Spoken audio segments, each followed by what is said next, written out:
मेरे YouTube channel पर मेरे सभी चाहने वालों का बहुत बहुत स्वागत। आज मैं जो है अकाउंटिंग का नोट फॉर प्रॉफिट ऑर्गेनाइजेशंस का अपने सभी स्टूडेंट के आग्रह पर इसे दोबारा रिवाइज कर रहा हूँ। और आप इस वीडियो को पूरे ध्यान से देखें। जितने भी नोट फॉर प्रॉफिट ऑर्गेनाइजेशंस के इम्पोर्टेंट टॉपिक होंगे उनकी छोटी छोटी वीडियो बनाकर मैं आपको ताकि छोटी वीडियो इसलिए बनाऊंगा ताकि आपको आसानी से समझ आए और आप जो है उसको ढंग से समझ पाए। आग्रह यही रहेगा कि आप वीडियो को बीच में क्विट ना करें, आप अंत तक वीडियो को देखें ताकि वह वीडियो आपको आसानी से समझ आए और आपका जो नोट फॉर प्रॉफिट ऑर्गेनाइजेशन का जो ये चैप्टर है आपको ढंग से समझ आए। तो आज हम कर रहे हैं नोट फॉर प्रॉफिट ऑर्गेनाइजेशन का मीनिंग क्या होता है। सबसे पहले मीनिंग से स्टार्ट करते हैं। तो लाभ ना कमाने वाली संस्थाएं, not for profit organisation means कि वे ऐसी संस्थाएं जिनका मुख्य उद्देश्य लाभ कमाना नहीं होता बल्कि अपने सदस्यों के हितों की रक्षा करना होता है, या उन्हें जो है वो सर्विसेज प्रोवाइड करना होता है। इनका मेन मोटिव सोसाइटी को, सर्व पीपल को आइदर फ्री ऑफ कॉस्ट और बिलो कॉस्ट जो है सर्विसेज प्रोवाइड करना होता है। तो नॉट फॉर प्रॉफिट ऑर्गेनाइजेशन से एक प्रकार की ऐसी संस्थाएं होती हैं कि जिनका मुख्य उद्देश्य जो है वो लाभ कमाना ना होकर समाज सेवा होता है, अपने सदस्यों के हितों की रक्षा करना होता है।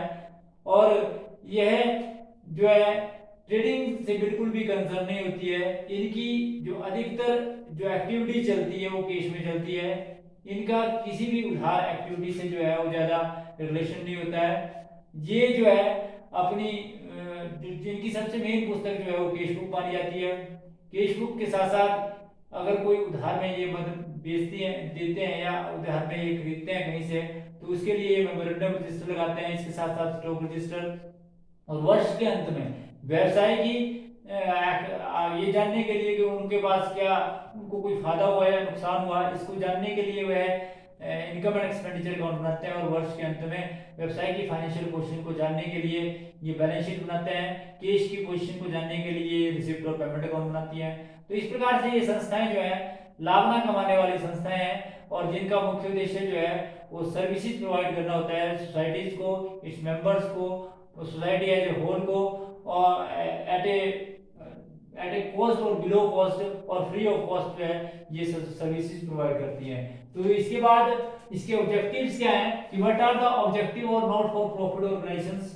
तो नॉट फॉर प्रॉफिट ऑर्गेनाइजेशंस का पहला ऑब्जेक्टिव है to work for the welfare of its member and society. तो आपको मैंने पहले ही बताया कि नॉट फॉर प्रॉफिट ऑर्गेनाइजेशन का सबसे पहला उद्देश्य है कि ये जो है अपने जो भी सोसाइटी है या मेंबर्स है उनकी वेलफेयर के लिए जो है अधिक से अधिक कार्य करती है, उनके कल्याण के लिए अधिक से अधिक कार्य करती है।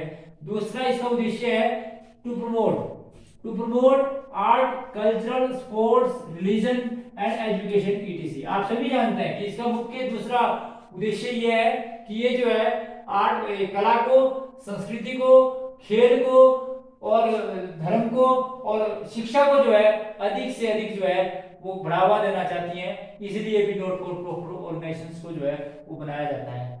उसके बाद इसका जो अगला ऑब्जेक्टिव है to provide specific services to its members और द ग्रुप्स और a society as a whole. मैंने जैसे आपको बताया कि इसका अगला उद्देश्य है कि ये सोसाइटी को, पूरी सोसाइटी को कोई विशिष्ट प्रकार की सेवाएं प्रदान करती हैं ताकि इनका जो है अधिक से अधिक कल्याण हो। तो ये इसके कुछ ऑब्जेक्टिव्स हैं कि जिन ऑब्जेक्टिव्स को लेकर जो है नॉट फॉर प्रॉफिट ऑर्गेनाइजेशन चलती है। Service is the main motive of these organisations to the society और to its member at free cost और एट ए बिलो कॉस्ट। उसके बाद बात आती है कि कई बार आपसे क्वेश्चन पूछा जाता है कि what are the example of not for profit organisation. तो नॉट फॉर प्रॉफिट ऑर्गेनाइजेशन के एग्जांपल्स क्या है, इसके एग्जांपल्स क्या है कि कौन कौन संस्थाओं को जो है नॉट फॉर प्रॉफिट ऑर्गेनाइजेशन की संज्ञा देती है। जिसमें कुछ एजुकेशनल इंस्टीट्यूशन है जैसे स्कूल, यूनिवर्सिटी, कॉलेजेस या एनी टाइप ऑफ लाइब्रेरीज जो नॉट फॉर प्रॉफिट ऑर्गेनाइजेशन के लिए बनी है। कोई भी चैरिटेबल ट्रस्ट, कोई भी आपका religious place like temple, church, gurdwara, कोई भी प्रोफेशनल बॉडी लाइक कई बार Indian institute of chartered accountant of India या institute of works and cost accountant of India या फिर institute of secretary in India. तो इस प्रकार से कई संस्थाएं होती हैं। इसी प्रकार से हॉस्पिटल्स हैं या डिस्पेंसरीज हैं जो नॉट फॉर प्रॉफिट ऑर्गेनाइजेशंस के उद्देश्य से बनी होती है। तो वो सारी सोसाइटीज भी इसके अंदर शामिल की जाती है कि जिनका मुख्य उद्देश्य जो है लाभ कमाना नहीं होता बल्कि सोसाइटीज को सर्विसेज प्रोवाइड करना होता है। तो इसके ये कुछ एग्जांपल्स थे। एग्जांपल्स के बाद अब बात आती है इसकी विशेषताएं क्या है। तो what are the features of not for profit organisations. तो इसका फर्स्ट फीचर है कि आप सभी जानते हैं कि serve people either free of cost और बिलो कॉस्ट। सबसे पहला उद्देश्य, सबसे पहला इसका विशेषता यही है कि ये है अपने मेंबर्स को, कि जितने भी इसके मेंबर्स होते हैं या सोसाइटीज को फ्री ऑफ कॉस्ट या बिलो कॉस्ट पर जो है वो सेवाएं प्रदान करती है। उसके बाद इसका अगर दूसरी विशेषता की बात करें तो ये जो है वेलफेयर, ये अपने मेंबर्स के वेलफेयर और सोसाइटी के वेलफेयर के लिए जितना अधिक से अधिक जो है सहयोग दे सके उसके लिए सहयोग देती हैं। उसके बाद आप सभी जानते हैं इन संस्थाओं का मुख्य उद्देश्य art, culture, sports, religious education को अधिक से अधिक बढ़ावा देना है। और इसका ये जो है बनाई इसीलिए जाती है कि ज्यादा से ज्यादा जो है इसकी आर्ट और कल्चर और रिलीजियस जो है इनका प्रमोशन हो। इसी प्रकार से इन सोसाइटीज का अगला उद्देश्य है कि ये जो है they are not expected to earn profit. ये कभी भी जो है वो लाभ की कभी भी आशा नहीं करती है। इस प्रकार की ऑर्गेनाइजेशंस जो है वो प्रॉफिट मेकिंग ऑर्गेनाइजेशंस नहीं होती हैं। अर्थात ये कंपनियां जो है वो trading account, profit and loss account नहीं बनाती हैं कि व्यवसाय की प्रॉफिटेबिलिटी कंडीशन को जानने के लिए ट्रेडिंग अकाउंट और प्रॉफिट एंड लॉस अकाउंट जो है ये मेंटेन नहीं करती हैं। इसकी अगली विशेषता ये है कि ये जो है they are not normally engage in their trading activities. ये जो है नॉर्मली जो है वो ट्रेडिंग एक्टिविटीज में इन्वॉल्व नहीं होती हैं, क्योंकि ट्रेडिंग एक्टिविटीज में यदि इन्वॉल्व होगी इसका मतलब इनका उद्देश्य जो है प्रॉफिट मेकिंग होगा। तो प्रॉफिट मेकिंग उनका उद्देश्य होता नहीं है, providing services to the society, अपने मेंबर्स को और सोसाइटीज को सर्विसेज प्रोवाइड करना होता है। इसलिए ये कहा जाता है कि ये ट्रेडिंग एक्टिविटीज से जो है वो बिल्कुल भी जो है वो जुड़ी हुई नहीं है। उसके बाद ये बोलते हैं the main source of these organisations.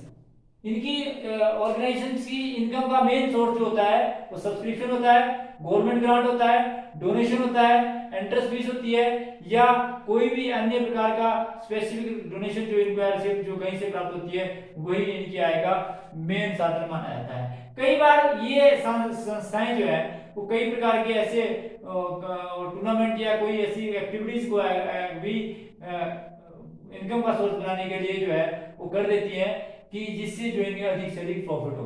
तो कई बार ये ऐसी एक्टिविटीज भी कर देती हैं, परंतु इनका मेन मोटिव जो है उस कंडीशन में भी कोई चैरिटेबल कार्य करना होता है या कोई ऐसा कार्य करना होता है जिससे सोसाइटीज या इसके मेंबर्स का अधिक से अधिक फायदा हो। तो इसलिए ये इनकी आय का जो है मेन साधन माना जाता है। सब्सक्रिप्शन जिसको चंदा बोलते हैं, दान, डोनेशन, एंट्रेंस फीस या फिर कोई भी अन्य प्रकार की रिसीप्ट जो गवर्नमेंट से ग्रांट के रूप में रिसीव होती है, तो ये इनकी आय का मेन साधन माना जाता है। उसके बाद बात करते हैं इनके ओनर्स की। तो ये आप सभी जानते हैं कि नॉट फॉर प्रॉफिट ऑर्गेनाइजेशंस का कोई भी ओनर्स नहीं होता है, बल्कि ये कहा जाता है कि जो इसके मेंबर्स होते हैं वो सभी मेंबर्स जो हैं इसके ओनर माने जाते हैं। ये जो सोसाइटी हॉल जो है इसकी मेंबर्स मानी जाती है, ओनर मानी जाती है। उसके बाद करते हैं मैनेजमेंट की बात। तो इसके जो मैनेजमेंट जो नियुक्त करे जाते हैं ये सदस्यों द्वारा ही नियुक्त किए जाते हैं। यदि सभी सदस्य चाहें कि इसको जो है वो इसका मेंबर्स बना दिया जाए तो उस व्यक्ति को जो है इसका जो है वो इस मेंबर्स को जो है इसके मैनेजमेंट का हकदार बना दिया जाता है। और वह व्यक्ति जो है जो इच्छुक भी होता है वह फ्री ऑफ कॉस्ट या बहुत कम कॉस्ट पर जो है वो इन सोसाइटीज के लिए कार्य करता है। उसके बाद अगर बात करें तो इसमें कोई भी क्रेडिट ट्रांजैक्शन नहीं होती। इस बात का ध्यान रखें कि नॉट फॉर प्रॉफिट ऑर्गेनाइजेशंस में किसी भी प्रकार की क्रेडिट ट्रांजैक्शन नहीं होती है। इनका अधिकतर व्यापार जो है वो कैश में चलता है, ये क्रेडिट में ट्रांजैक्शन नहीं करती है। उसके बाद अगला इसका है जी ट्रायल बैलेंस। आप सभी जानते हैं कि नॉट फॉर प्रॉफिट ऑर्गेनाइजेशंस में ये अगली विशेषता है कि इसमें किसी प्रकार की ट्रायल बैलेंस को प्रिपेयर नहीं किया जाता। अगली विशेषताओं की बात करें तो इनके अकाउंट के अंदर कौन कौन सी आइटमों को शामिल किया जाता है। आप सभी जानते हैं कि ये वर्ष के अंत में ये जानना चाहते हैं कि क्या इनकी आय जो इनके खर्चों से ज्यादा है या ये सोसाइटीज की वेलफेयर के लिए अधिक से अधिक कार्य कर सकते हैं। इसलिए ये वर्ष के अंत में income and expenditure account receipt और पेमेंट अकाउंट और बैलेंस शीट बनाती हैं। तो इनकम एंड एक्सपेंडिचर अकाउंट को बनाने का मुख्य उद्देश्य होता है कि इनकी इनकम जो है इनके खर्चों से अधिक है या नहीं है, और क्या इनके पास जो है एक्टिविटीज करने के बाद सोसाइटीज की वेलफेयर के लिए इनके पास पैसा है। और ये कैश की पोजीशन को जानने के लिए वर्ष के अंत में रिसिप्ट और पेमेंट अकाउंट बनाती है। इसी प्रकार से वर्ष के अंत में व्यवसाय की फाइनेंशियल पोजीशन को जानने के लिए या एसेट लायबिलिटी और कैपिटल की पोजीशन को जानने के लिए ये बैलेंस शीट भी बनाती है। तो इस बात का ध्यान रखें कि ये जो है ये सारे अकाउंट भी जो है ये वर्ष के अंत में बनाती हैं। तो इनका जो मैंने आपको बताया कि नॉन फॉर प्रॉफिट ऑर्गेनाइजेशंस जो है एक प्रकार की ऐसी ऑर्गेनाइजेशंस होती है कि जो specific services to its member और group of society as a whole जो है वो प्रोवाइड करती है। तो गैर लाभकारी संस्थाएं जो है, अब बात आती है कि ये जो इनकी जो मेन बुक्स होती है जो ये रखती हैं अपने कार्यालय में, इनकी सबसे मेन बुक होती है कैश बुक, जो ये जिनमें सारे कैश व्यवहार का लेखा जोखा किया जाता है। अगर कुछ थोड़ी बहुत उधार व्यवहारों का लेखा करते हैं तो उसके लिए मेमोरेंडम बुक रखते हैं। इसके साथ साथ स्टॉक रजिस्टर, मेंबर रजिस्टर या फिर अन्य कोई अदर रजिस्टर जो है मिसलेनियस रजिस्टर भी है, अगर कोई रखना चाहे तो वह रखती है। और इस प्रकार से ये सारे के सारे डॉक्यूमेंट्स जो है इनके जो इनके कार्यालय में रखे जाते हैं। तो ये आपका था कि नॉट फॉर प्रॉफिट ऑर्गेनाइजेशन से आप क्या समझते हैं। उसके बाद इसके ऑब्जेक्टिव्स क्या है, what are the examples of not for profit organisations and what are the features of not for profit organisations. तो आपसे यहाँ पर जो है +2 के अंदर जो है इसमें काफी क्वेश्चन पूछे जाते हैं कि नॉट फॉर प्रॉफिट ऑर्गेनाइजेशंस का मीनिंग क्या है। नंबर 2 बात कई बार पूछ लेते हैं कि कोई 4 example not for profit organisations के बताओ। फिर इस तरह से पूछते हैं कि कोई 3 ऑब्जेक्टिव जो है नॉट फॉर प्रॉफिट ऑर्गेनाइजेशंस के बताओ। फिर इसी तरह से आपसे पूछ लेते हैं कि नॉट फॉर प्रॉफिट ऑर्गेनाइजेशंस के कोई 4 फीचर्स लिखो। तो इस प्रकार से ये सारे क्वेश्चन जो है इसके अंदर पूछे जाते हैं, जो आज की वीडियो में मैंने कवर किए। तो बड़ा इंपॉर्टेंट टॉपिक था, इसलिए आप वीडियो को जो है वो ध्यान से देखें और इसको समझें और अंत में कमेंट करें। तो thanks for watching the video, please like and subscribe my channel.